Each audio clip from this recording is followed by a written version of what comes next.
Elhamdülillah, elhamdülillah. Elhamdülillahillezî hedâna lihâzâ.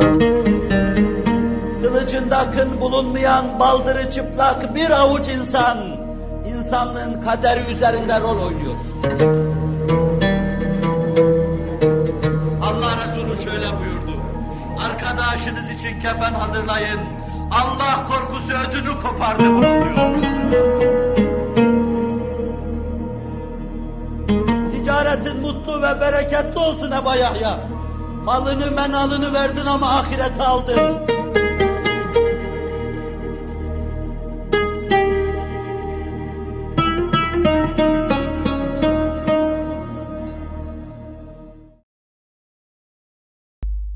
Muhterem Müslümanlar, bir müessirin büyüklüğü eseriyle belli olur. Bir ağacın değer ve kıymeti meyvesiyle belli olur. Bir faaliyet ve iş neticesiyle değerlendirilir.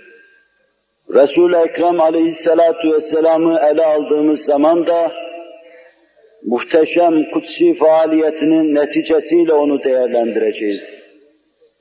Onun Mekke'de tevellüt buyurmuş, orada neş'et etmiş, Medine'ye hicret etmiş bir insan olarak değil de beşerde silinmez izler bırakmış, büyük inkılaplar yapmış, insanlığı mahrekine oturtmuş, Cenab-ı Hakk'a giden yola hidayet etmiş, gönülleri Allah'a tevcih etmiş, büyük bir insan olarak bakma mecburiyetindeyiz. O bir eser meydana getirmiş. Büyük müessiri Allah büyük işlerde istihdam etmiş. Her meselede büyük eserlerini gördüğümüz gibi bir aile idaresinde zevcelerini idarede de büyük eser görüyoruz. Şayet hanesinde huzursuzluk olmamış ise birkaç kadın bir arada Resul-i Ekrem aleyhissalatu vesselam beraber mesut yaşamış ise bu büyük bir muvaffakiyettir. Beşer tarihinde eşin emsalini göstermeye adeta imkan yoktur. Kainatın efendisi ahirete irtihal buyurdukları zaman, gözü yaşlı bir sürü sahabisinin, evlatlarının, torunlarının yanı başında bir de zevceleri vardı. Hayatları boyunca kendisine gül kadar incinmemişlerdi, kırılmamışlardı. Vefat edişiyle de bütün dünyaları yıkılmış gibi kendilerini harap hissediyorlardı. Hazreti Ayşe'den Ümmü Seleme'ye kadar herkes kendini harap hissediyordu. Bu hiçbir zaman o gönüllerin Resul-i Ekrem aleyhissalatu vesselam tarafından kırılmadığını, hiçbir zaman o hane içinde daidar olmadığını gösterir. Demek ki daima onların içinde huzuru ikame etmesini bilmiş. Nasıl mes'ud olurlar o yolu iyi tayin etmesini bilmiş. İşte bu onun ne büyük bir müessir olduğuna, ne fevkalade bir idareci olduğuna, nasıl müthiş bir fetanet taşıdığına delalet eder. Her meselesine her an bakmak tekrar olur. Binlerce meselesinden, şimdiye kadar anlattığımız yüzlerce meselesinden sadece aile içindeki huzura 3-5 cümleyle beraber bakmış olalım. Hazreti Ayşe'nin muhterem yeğeni Hazreti Urve, Zübeyir İbni Avam'ın oğlu ve Hazreti Ayşe'nin tilmizlerindendir. Daha ziyade elimizdeki muteber hadis kitaplarında Hazreti Ayşe'den bize intikal eden hadislerin başında bu büyük imamı, bu tabiini görürüz, Hazreti Urve'yi görürüz. Der ki, halam bana bir gün şöyle anlattı. Hala biz babanın kız kardeşine deriz ama Arapçada hala teyze demektir. Bizim evimizde ay bir defa görürdük, bir daha görürdük, bir daha görürdük de yani aradan 2 ay geçerdi, ne ocak yanardı, ne su kaynardı, ne de çorba pişerdi. Efendimizin bütün haneleri hemen hemen böyleydi. Mescidin etrafında ileride insanlığa nur saçacak o nur mahfilleri, 8-9 tane hücre, küçük basit hücre, işlerinde oturacak bir şey yoktu, serecek bir şey yoktu, pişirecek bir şey de yoktu. Ne yerdiniz dedim. Esvedan dedi veya esvedeyn. 2 siyah yerdik. Yani hurma yer ve su içerdik dedi. Resul-i Ekrem Aleyhisselatü Vesselam'ın hanesinde durum böyle devam ediyor ve böyle cereyan ediyordu. 3 ay veya 2 ay bir evde ocak yanmazsa, su kaynamazsa, çorba pişmezse, insan olarak az dahi olsa yüzünü ekşitiverir. İşte böyle bir yüz ekşitme hadisesi olmuştu. Ahmet bin Hanbel, büyük sahabi Cabir İbni Abdullah İbni Amir'den bize şöyle naklediyor. Bizim evimizde de hiç olmazsa günde bir defa bir çorba pişsin demişlerdi. Hiç olmazsa halkın içine çıkarken giyeceğimiz bir şey olsun demişlerdi. Halbuki kainatın efendisi, ahirete ait semeratı dünyada yiyip bitirmemeleri için onlara adeta pehriz yaptırtıyordu. اَذْهَبْتُمْ طَيِّبَاتِكُمْ فِي حَيَاتِكُمُ الدُّنْيَا وَاسْتَمْتَعْتُمْ بِهَا فَالْيَوْمَ تُجْزَوْنَ Tokatından kurtarmak için, dünyada her şeylerini yiyip bitirmemeleri için pehriz yaptırtıyordu onlara. Ama bir noktada belki anlayamamışlardı. O da canı sıkılmış, ayrılmış onlardan evinin bir köşesinde oturuyordu. O evin içinde büyük bir sahabinin, bir ikincisinin kerimeleri vardı. İkisi de duyar duymaz eve dalıverdiler. Bir tarafta hayatı boyunca ümmetinin kederlerini çeken mahzun peygamber, mahzun oturuyor, öbür tarafta her ikisinin kerimeleri Hazreti Ayşe ve Hafsa hıçkıra ağlıyorlar. Bir çorba istemişlerdi ama cenneti kaybetme gibi bir durumla karşı karşıya geldiklerini zannediyorlardı. Onun telaşı ve endişesi içindeydiler. Peygamberi kırdık diye endişe ediyorlardı. Her ikisi de kızlarının başına dikilip onları dövmek istiyorlardı. Allah Resulü sallallahu aleyhi ve sellem buna müsaade etmeyecekti. Fakat çok da mahzundu. Yüzü çok ekşiydi. Ömer ne yapayım ki Resul-i Ekrem'i güldüreyim deyiverdi. Bir tebessüm etse de bir güller açılıverse diyordu kendi kendine. Hemen Resul-i Ekrem Aleyhisselatü Vesselam'ın karşısına dikildi ve şöyle dedi. Ya Resulallah, Allahi eğer Zeyd'in kızı yani kendi zevcesi bana böyle bir şey yapacak olsaydı gırtlağına şöyle yapışırdım deyiverdi. Allah Resulü tebessüm buyurdular. Ve şöyle ferman ettiler. Bunlar benim elimde olmayan şeyi benden istiyorlar. Benden dünya istiyorlar. Dünyaya teveccühümü istiyorlar. Onlar çoktan pişman olmuşlardı. Ama bu mesele sadece Hazreti Ebubekir'i ve Hazreti Ömer'i müteessir etmemişti. Mele-i Ala'nın sakinleri müteessir olmuştu. Arş ve kürsi müteessir olmuştu.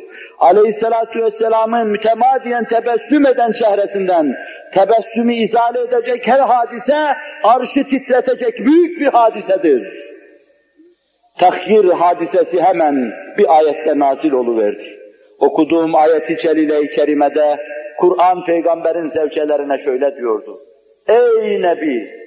قُلْ لِأَزْوَاجِكَ اِنْ كُنْتُنَّ تُرِدْنَ الْحَيَاةَ الدُّنْيَا وَزِينَتَهَا فَتَعَالَيْنْ اُمَتِّعْكُنَّ وَاُسَرِّحْكُنَّ سَرَاحًا جَمِيلًا De ki onlara eğer dünya hayatını, onun zinet ve debdebesini, alayış ve gösterişini, yeme ve içmesini arzu ediyorsanız, geliniz sizi güzel bir salıvermekle salıvereyim, tatlik edeyim, sizden ayrılayım, gidiniz istediğiniz gibi yaşayın der gibi tehdit amiz ifadedir bu. Eğer Allah'ı ve Resulullah'ı istiyorsanız, diliyorsanız, فَاِنَّ الدَّارَ الْآخِرَةَ وَالْآخِرَةَ ahiret istiyorsanız وَالدَّارَ الْآخِرَةَ فَاِنَّ اللّٰهَ اَعَدَّ لِلْمُحْسِنَاتِ مِنْكُنَّ اَجْرًا عَظِيمًا Sizin içinizden ehli ihsan, iyiliksever, hakkı görür gibi hakka kulluk yapanlar vardır. Onlar için de büyük büyük mükafatlar Allah hazırlamıştır, ihsan etmiştir, size ihsan edecektir. Ayeti kerimesi nazil olunca Efendimizin zevceleri iki hadiseyle, iki meseleyle karşı karşıya kalıyorlardı. Bir, ya Efendimizin tatbik etme meselesine evet diyecekler ve ebediyen Peygamberimizi kim bilir belki cennette de saadet-i uzmayı kaybedeceklerdi. Bir de o dar geçime, sıkıntılı yaşayışa tahammül edecek Efendimiz'i, Allah'ın rızasını ve dar ahireti cenneti kazanacaklardı. Efendimiz ilk defa Hazreti Ayşe'nin rivayetiyle Hazreti Ayşe'yi çağırdı, ayeti ona okuyuverdi. Sana bir şey söyleyeceğim dedi. Ama annenle babanla görüşmeden kendi kendine karar verme diyordu.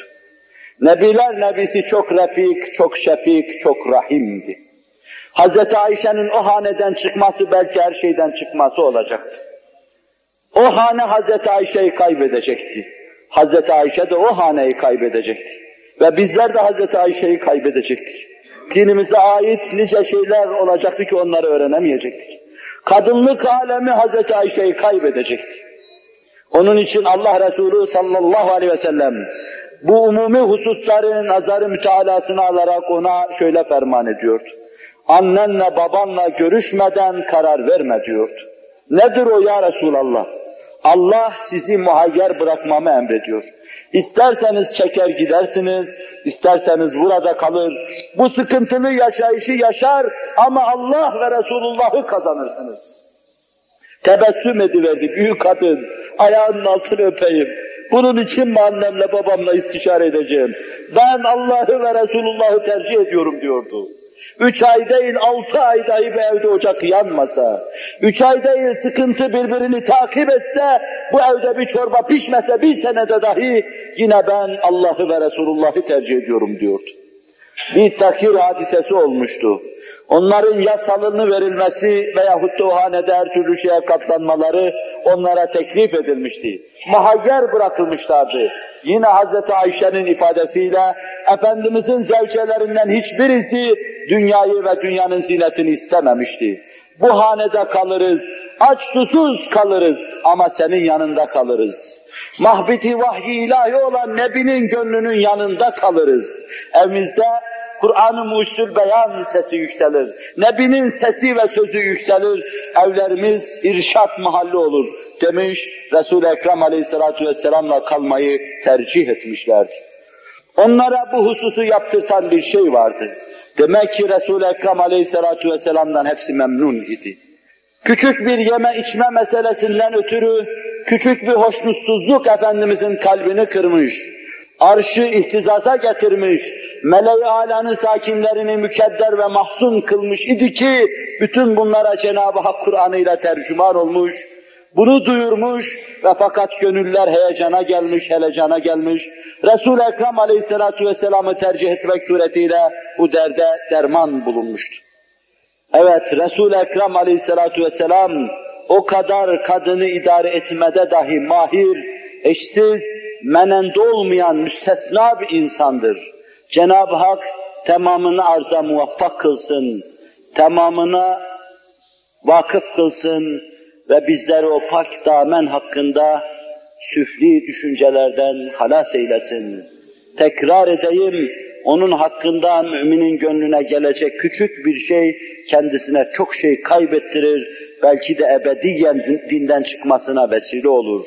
Onun içindir ki bu vadide vaki olan, varid olan tereddüt ve şüpheler karşısında hemen bir bilene müracaat etmek, o tereddüdün izalesine çalışmak dini bir vecifedir.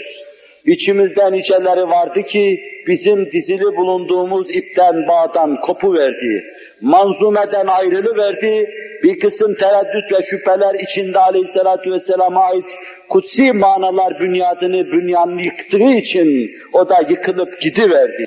Bu tereddütleri izale etmemenin neticesidir. Biz bu vadide ne kadar kuvvetli, ne kadar çok delile sahip bulunursak, o nisbette inşallahü teala rahmet tarafından himaye edilmiş ve teminat altına alınmış oluruz. Ela inne ahsenel kelam ve ebla'n nizam. Kelamullahil melikil azizil allam. Kema kâlallahu tebâreke ve teâlâ fil kelam. Ve izâ kure'el Kur'anu festemi'û leh ve ansitû leallekum turhamûn.